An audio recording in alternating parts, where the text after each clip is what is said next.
Madame, Monsieur, bonjour, bienvenue pour cette émission que nous allons vous proposer, toujours sur ce thème extraordinaire, l'amour et la justice de Dieu. Cette semaine, nous allons donc aborder un nouveau thème, un sous-thème, agréable à Dieu. Et pour échanger sur ce thème, j'ai le grand plaisir de recevoir le pasteur Gaston Fernoc. Bonjour, Bonjour, Gaston. bonjour Martial. Et le pasteur Jean-Jacques Chaffograc. Bonjour Jean-Jacques. Bonjour Martial. Messieurs, merci à tous les deux d'être ici pour échanger sur ce thème que nous allons aborder. Chers amis, comme d'habitude, récupérez vos Bibles, installez-vous confortablement et nous vous retrouvons juste après l'introduction.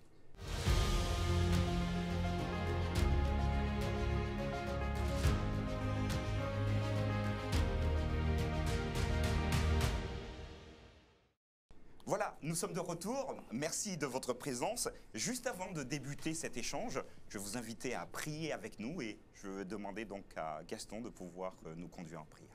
Merci. Voilà Seigneur, nous réclamons ton Esprit Saint afin que nous puissions comprendre ce que tu as à nous dire, ce que nous puissions aussi vivre, mettre en pratique. Sois présent avec nous, sois présent avec nous, ceux qui nous écoutent aussi, et que ton nom soit glorifié au nom de Jésus. Amen. Amen. Agréable à Dieu. J'aimerais simplement peut-être commencer notre discussion en vous posant une question toute simple.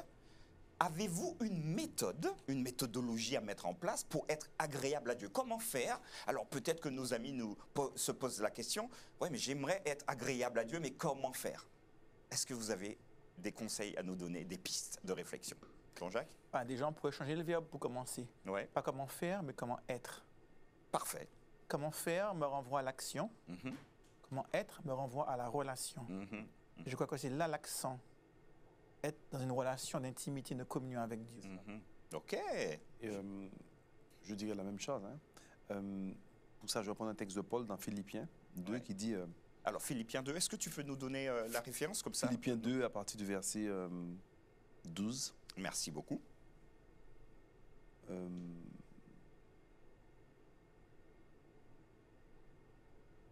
Philippiens 2. Paul dit de travailler avec crainte et tremblement à votre salut. Alors, vous voyez, cette expression, lorsqu'on parle de travailler, je me suis posé la question, à quoi devrions-nous travailler? Et pour répondre à ce que dit Jean-Jacques, qui est vrai, c'est à garder le contact avec Christ. Le vrai danger, c'est de perdre le contact avec Christ. D'accord. Écoutez, merci beaucoup pour ces propos introductifs. Je vais vous proposer d'aborder cette histoire de ce fils prodigue. Mais nous ne parlerons pas de ce fils qui est parti, qui est revenu. Regardez avec moi dans Luc, chapitre 15, et je vous propose de lire cette section à partir du verset 25, et nous irons jusqu'au verset 32. Vous pouvez également chercher à la maison avec nous. Je vais lire donc Luc, chapitre 15, à partir du verset 25. Or, le fils aîné était dans les champs. Lorsqu'il revint et approcha de la maison, il entendit la musique et les danses.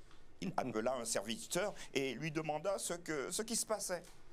Ce serviteur lui dit, ton frère est de retour et parce qu'il l'a trouvé en bonne santé, ton père a tué le veau gras. Il se mit en colère et ne voulut pas entrer. Son père sortit et le pria d'entrer. Mais il répondit à son père, voici, il y a tant d'années que je te sers, sans avoir jamais transgressé tes ordres, et jamais tu ne m'as donné un chevreau pour que je me réjouisse avec mes amis. Et quand ton fils est arrivé, celui qui a mangé ton bien, avec des prostituées, c'est pour lui que tu as tué le veau gras. Mon enfant, dit le père, tu es toujours avec moi, et tout ce que j'ai est à toi. Mais il fallait bien s'égayer et se réjouir parce que ton frère que voici était mort et qu'il est revenu à la vie, parce qu'il était perdu et qu'il est retrouvé. Amen. Voilà donc cette histoire peut être vue sur le pendant, le fils aîné qui est resté à la maison. Et j'aimerais vous poser, que vous inspire vraiment la réaction de ce fils aîné? Est-ce que ces réactions sont légitimes? Est-ce qu'il a eu raison de gifler, je veux dire comme ça, gifler son père comme ça? Il est visiblement en colère. Voilà, je vous écoute. Est-ce que c'est légitime tout ça? Alors, si je devais avoir deux fils, bien, je ne suis pas sûr que je préférerais pas avoir le fils aîné, D'accord. Le fils aîné, il est là, il est fidèle, il est travailleur, Il fait ce qu'on lui doit faire. il est aimable, il suit les principes de son père, il le soutient à la ferme, il travaille. Ouais. Le fils cadet est un voyou qui n'en a rien à cirer de son papa, qui vit la vie, qui est intéressé par l'argent, les femmes, les prostituées, qui voyage. Donc, si on s'arrête aux actions, le gentil garçon, c'est le fils aîné. Et le méchant garçon, c'est le fils cadet. Où se situe la différence? D'ailleurs, le fils aîné réagit naturellement. Il a mangé la moitié de l'héritage. Ouais. Maintenant, il revient prendre l'autre moitié. Et c'est la raison pour laquelle le père lui dit « Tout ce que j'ai est à toi ». En clair, mon intention n'est pas de donner la deuxième moitié de l'héritage à ton petit frère qui a déjà mangé la moitié. La deuxième partie, elle t'est acquise. Tout ce que j'ai est à toi, pas à lui. Donc, il tente de le rassurer sur ses intentions par rapport au fils cadet, qui n'est pas le chouchou qui doit tout recevoir et lui rien. D'autant plus qu'à l'époque, c'est le fils aîné qui devait hériter de tout. Le fils cadet n'était même pas en devoir d'exiger la moitié des biens. Et il l'a eu quand même, et il l'a mangé. Et maintenant, il pense revenir prendre l'autre moitié. Donc, on imagine bien la réaction du fils aîné. Par contre, quelle est la différence? Le fils cadet s'exprime en disant, au verset 21, « Mon père, j'ai péché contre le ciel. Je ne suis plus digne d'être appelé ton fils. » Il y a là une introspection où il parle en message de « je », où il parle de lui, de son indignité. Là, on a la repentance. Le fils aîné s'adresse avec des « tu » au verset 29. « Tu ne m'as pas donné un chevreau » au verset 30. « Tu as tué le veau gras ». Donc, on voit bien que là, il est dans l'accusation. Donc là, ce n'est pas tant ce qu'ont fait les fils qui intéressent Jésus. Un, l'aîné a fait que de bonnes choses. L'autre, le cadet, n'a fait que de mauvaises choses. Et c'est la posture vis-à-vis du Père. Et la posture du fils cadet est une posture de repentance, non accusatoire, parce qu'il se repent de ses actions. La posture du fils aîné est une posture d'accusation. Tu as l'intention de me laisser sans rien et de tout donner à ton fils cadet. Ok, merci beaucoup pour cette analyse. Moi, j'ai une lecture légèrement différente. Alors, pour revenir sur le fils aîné, je dis bien humainement parlant. Son attitude est légitime, humainement parlant. Parce que, en fait, l'héritage que demande le jeune frère, on a l'héritage qu'à la mort du père. En fait, pour le jeune frère, dans sa tête, lorsqu'il demande l'héritage, pour lui, sa famille, son père est mort. Oui, d'accord. Donc, son père va lui donner son héritage.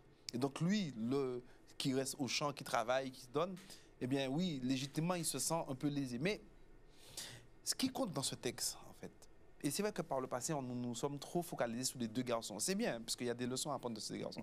Mais c'est l'attitude du père qui m'intéresse. Alors, ma question n'était pas là. Mais laisse-moi en venir. L'attitude du père vis-à-vis du fils aîné et du fils qui est parti. Effectivement, tu dis qu'il a fait... il est entré en lui-même. Probablement oui, mais on voit qu'il prépare son discours quand même lorsqu'il est dans le parc à cochons là. Il prépare son discours en disant « Attends, les ouvriers mangent bien là-bas, ceci, cela, mais je vais dire, je dirai à mon père ceci. » Écoute, le père n'entend même pas lorsqu'il va le dire. C'est pour dire que le père, probablement il sait que c'est un discours préparé, il connaît son père. Bref, néanmoins, c'est ce qu'il va faire. La leçon ici, c'est que Jésus est en train de nous montrer que ce que nous faisons, ce que nous produisons, ce n'est pas ce qui nous sauve. Comme le fils aîné qui travaillait, il faisait tout, il obéissait. Notre obéissance, en réalité, n'apporte rien à notre salut. Ce qui compte, c'est que nous acceptons d'être connectés au Père pour avoir la vie. Et c'est ce qu'il va dire. Le mot « vie » va revenir là. Mon fils qui était mort est revenu à la vie. Et vous avez vu comment ça se passe? Il ne va pas demander au fils d'enlever les haillons qu'il avait, parce que, imaginez-vous, ça sentait le porc, tout ça. Il va enfiler la robe sur les haillons. Vous avez compris ça? Il n'a même pas demandé de prendre une douche. Il va lui donner tout de suite l'anneau pour lui montrer il est restauré, ce gars. OK? Donc, l'attitude du père envers des deux, c'est le plus important pour moi. Et le fils aîné, le père va lui dire, mais tu es avec moi, donc tu as la vie. Quand il dit tout ce que j'ai est à toi, oui, c'est une manière de dire que tu as pleinement la vie. Pourquoi tu te plains en fait en réalité? Et nous, c'est notre problème dans l'Église. c'est que dans l'Église, on a le sentiment que parce qu'on a été un bon adventiste depuis 30 ans, parce qu'on fait ceci depuis 30 ans, qu'on est bien plus méritant que celui qui est rentré là et qui était un voyou. Non, c'est pas comme ça. Ok, La très logique de Dieu est contraire à notre logique. Et encore une fois, Jésus est en train de montrer pleinement, et si vous connaissez, si on voit le contexte, effectivement, Jésus est en train de montrer pleinement que Dieu décide de nous sauver. Pas parce qu'on mérite quoi que ce soit, pas parce qu'on a passé des heures à l'église, pas parce qu'on a prêché les meilleurs messages, pas parce qu'on a obéi, mais parce que Dieu nous fait un cadeau. Une grâce, c'est un cadeau. Ça veut dire que Dieu nous donne quelque chose, on accepte, un peu c'est tout. Et bien sûr, en étant en contact avec lui, il nous donne la force d'accomplir des tâches. Très bien. On ne va pas extrapoler non plus le texte, mais on ne sait pas s'ils ont enlevé quand même son en tout cas, c'est pas dit. Voilà. Je dis ce que le texte dit. Mettez-lui la robe, point. Voilà. Il enfile sous les haillons. Ça marche. C'est tout. Bon, en tout cas, si on veut changer de vêtements, on enlève d'abord celui qu'on a. Mais bon, voilà, là n'est pas. Pour nous aujourd'hui, mais pas pour l'époque peut-être. J'aimerais maintenant vous proposer d'avoir une expérience avec le livre de Romains. Et je vais vous proposer de lire deux références. Romains chapitre 8. Alors, on va partir tout de suite dedans. Romains chapitre 8. Et je vais vous proposer deux sections. Le verset premier et ensuite le verset 33 et 34. Je lis Romains chapitre 1er, verset 1. Il n'y a donc maintenant aucune condamnation pour ceux qui sont en Jésus-Christ. D'accord? Donc là, c'est Paul aux Romains qui le dit. Aucune condamnation.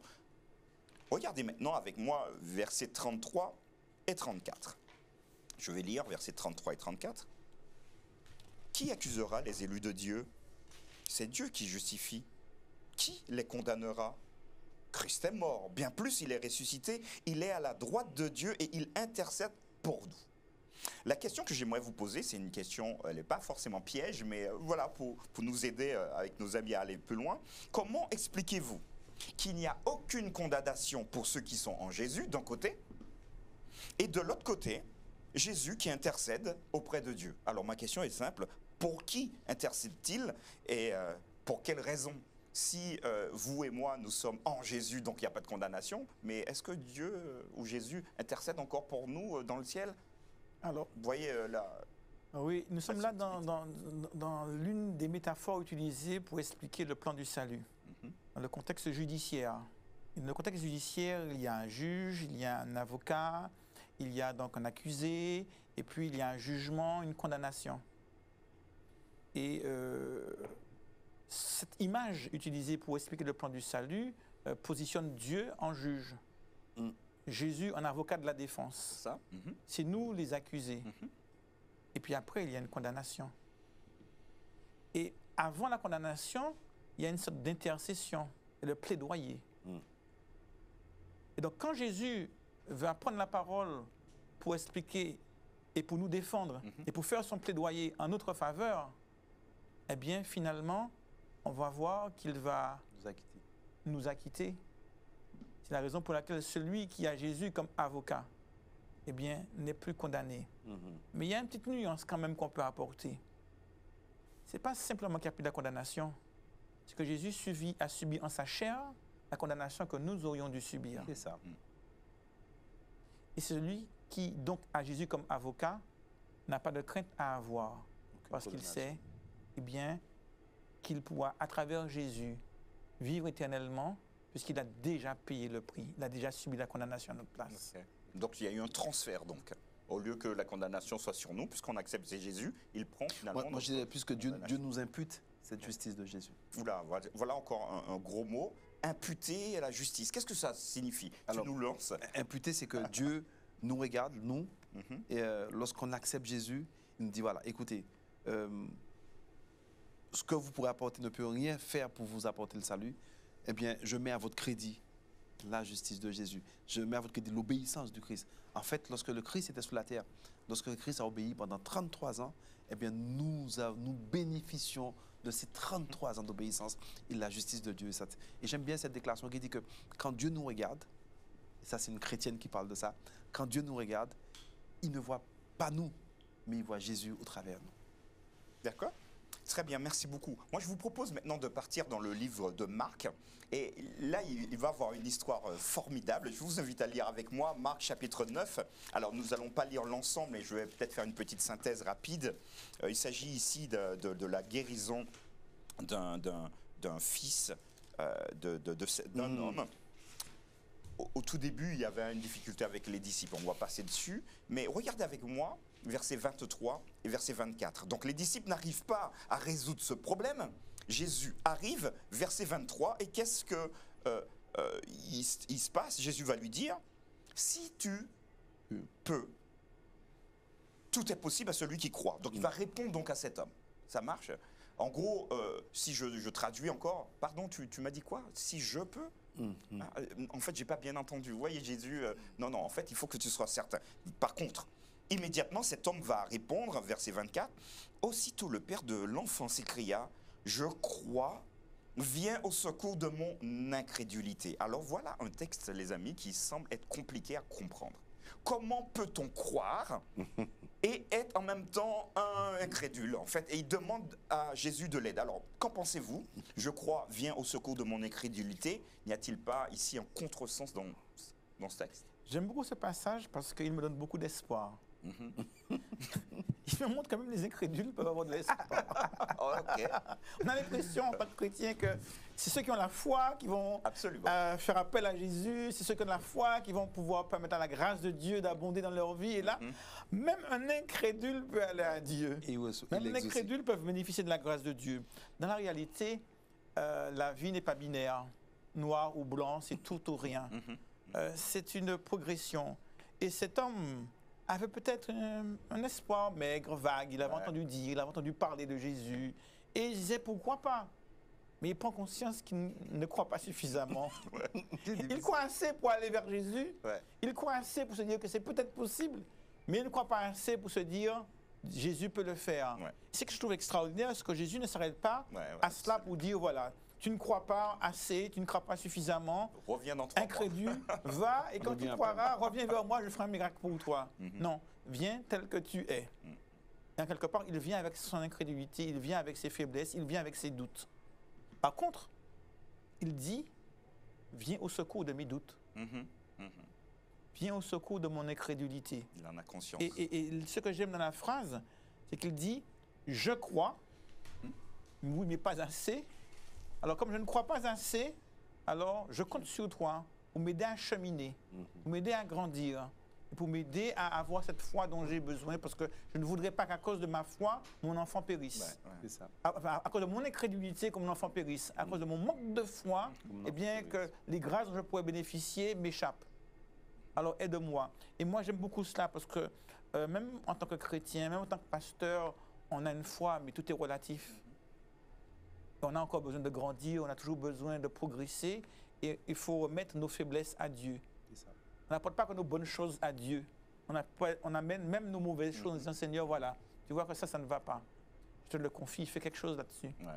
Transforme-moi, fais-moi grandir, je manque de foi, voici mon incrédulité. On amène même son incrédulité au pied de Jésus. Parfait, merci beaucoup. C'est clair. Gasson. C'est clair. T'as rien à dire? Ok, très bien. Clair. Quand c'est clair, c'est clair. Ben, écoutez, parfait. Moi, je vous propose, en tout cas, chers amis, j'espère que cet échange vous permet de voir peut-être le texte différemment et nous invite surtout à nous engager à aller plus loin avec le Seigneur, mais quand nous sommes limités, à aussi exposer le fait que, Seigneur, intellectuellement, je l'ai compris, mais j'y arrive pas personnellement et il va falloir que tu m'aides pour ça. En tout cas, c'est une très belle perspective dans cette guérison de ce garçon.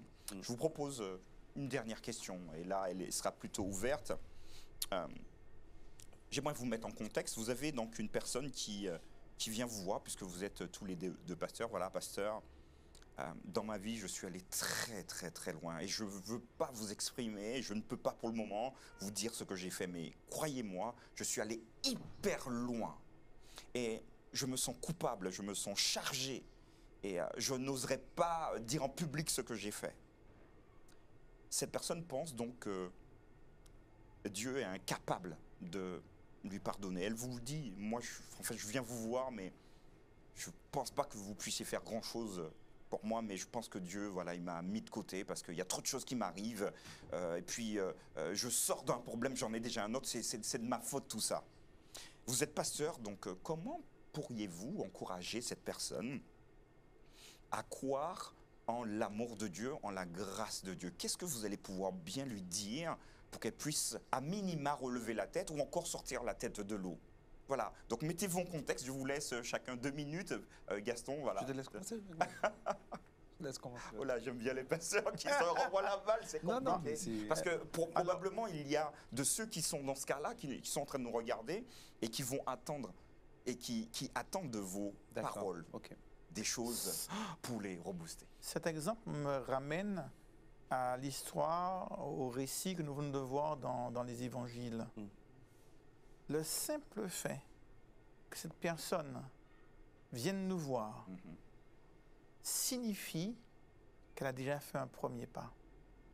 Signifie que Dieu lui parle. Mhm. Et j'aimerais dire à cette personne et à toutes les personnes dans une situation similaire que si l'idée même vous traverse l'esprit, Mhm. Mhm. si l'envie vous traverse l'esprit d'un renouveau, d'un changement, d'une vie différente, ça ne vient pas de vous. Amen. Celui qui est dans le mal n'a pas envie de quitter le mal, à moins que l'Esprit de Dieu ne lui parle. Amen. Alors si dans ta misère extrême, tu as un soupçon d'envie de vivre autre chose, c'est que l'Esprit de Dieu Pousse à la repentance. t'a déjà parlé. Mhm. Mhm. Si tu es venu me voir, c'est parce que l'Esprit de Dieu t'a poussé à venir me voir. Donc tu as déjà fait le pas le plus important, la démarche vers Dieu. Et on vient à Dieu tel que l'on est, avec ses difficultés. À partir de là, si l'Esprit de Dieu t'a interpellé, t'a donné envie de venir me voir, c'est pas pour te laisser tomber. Ouais. Dieu ne va pas te dire, viens, et puis quand tu viens, il n'a rien à t'offrir. Ouais. Donc si tu as eu envie de m'en parler, c'est parce que l'Esprit de Dieu a un projet pour toi. Il a prévu un plan. Et qu'à partir de là, eh bien, il a toute une série de grâces qu'il désire déverser dans ta vie et dans ton existence. Alors simplement, il nous faut ensemble maintenant faire le deuxième pas. Le premier pas, tu l'as fait. Tu as répondu positivement à l'Esprit de Dieu en recevant ce désir de changement. Et maintenant, on va cheminer ensemble pour que Dieu puisse continuer à déverser toutes ces grâces pour toi. Parce que s'il t'a appelé, c'est parce qu'il a un plan pour toi. Yes. Yes. Parfait. Gaston. À la question si la personne a le sentiment d'avoir été trop loin, je réponds à ça en disant que si ce qui s'est passé à la croix n'est pas en mesure comment dire, D'effacer, d'effacer, en tout cas n'est pas en mesure de relever, de restaurer, quelle que soit l'erreur, alors la croix n'est pas un lieu aussi grand comme je le pense. Mm. Mais la croix, c'est un lieu grand. Ça veut dire que ce que Jésus a accompli pour la race humaine, d'ailleurs, le texte dit que Dieu a tant aimé le monde, pas le chrétien seulement.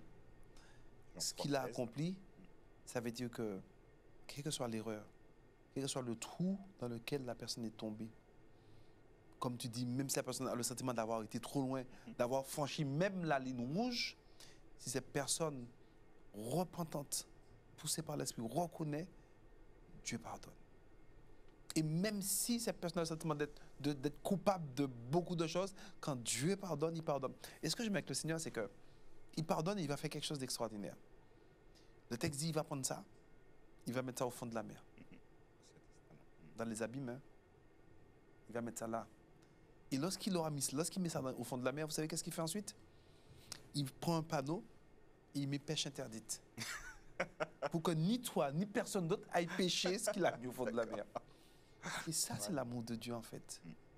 Et je dis à cette personne, quelle que soit l'erreur, quel que soit le trou ou dans le puits dans lequel vous êtes tombé, il n'y a rien que Jésus ne puisse pardonner. Vous entendez? Il n'y a rien que Jésus ne puisse pardonner. Et même si cette personne n'a fait 17 fois derrière ou 491 fois derrière, si la personne demande pardon, Jésus pardonne et restaure.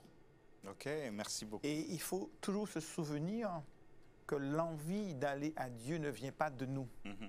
L'amour de Dieu nous pousse à la repentance. Voilà, l'envie de Dieu ne vient pas de nous. L'envie de changement ne vient pas de nous. Donc, quiconque, à un moment donné de son existence, cette envie d'aller vers Dieu, doit tout de suite comprendre, là, c'est Dieu qui m'appelle. Mon cerveau humain n'est pas capable de me donner cette envie. Ce n'est pas une réflexion intellectuelle qui nous pousse à aller vers Dieu. Clair. Ce n'est pas une prise de conscience psychologique qui nous invite à aller vers Dieu. C'est toujours l'Esprit de Dieu. En fait, donc c'est incroyable de se dire, dans mon péché, dans ma noirceur, j'ai entendu Dieu, j'ai entendu son Esprit parce qu'il a mis en moi cette envie d'aller vers lui. Et je comprends mieux pourquoi il faut prier pour les hommes et les femmes qui nous entourent, pour nos proches, nos voisins, nos collègues, nos amis. Parce qu'en réalité, comme tu le dis, certaines personnes qui sont dans telle dynamique, dans le mal, ils ne ressentent pas le besoin d'aller vers Dieu, en fait. Ils ne demandent rien à Dieu. Et Dieu qui ne fait pas de l'ingérence dans la vie des gens ne va pas non plus les forcer. Mais lorsque vous et moi, on va commencer à prier pour eux, avec persévérance, avec intensité, avec foi, et je crois qu'on donne légalement le droit à Dieu de mettre des circonstances dans la vie de la personne pour pousser cette personne à revenir à Jésus. C'est pour ça qu'il faut prier, mes amis. Ok. C'est pour ça qu'il faut prier. J'aimerais vraiment vous remercier pour cet échange. Chers amis, vous voyez comment voilà, c'est magnifique d'étudier, c'est magnifique d'échanger. Vous connaissez peut-être quelqu'un qui est dans la même situation, quelqu'un qui a décroché carrément de Dieu et qui n'entend pas encore Dieu lui parler. Vous l'avez compris. Grâce à Gaston, nous pouvons encore continuer à prier pour eux. N'hésitez pas à leur partager également cette vidéo. Merci Jean-Jacques en tout cas de ta présence, Gaston également. Que Dieu nous garde et je vous donne rendez-vous donc à la semaine prochaine. Nous continuons à échanger sur ces thèmes de l'amour de Dieu. Portez-vous bien et nous vous disons à bientôt. Merci messieurs. Merci.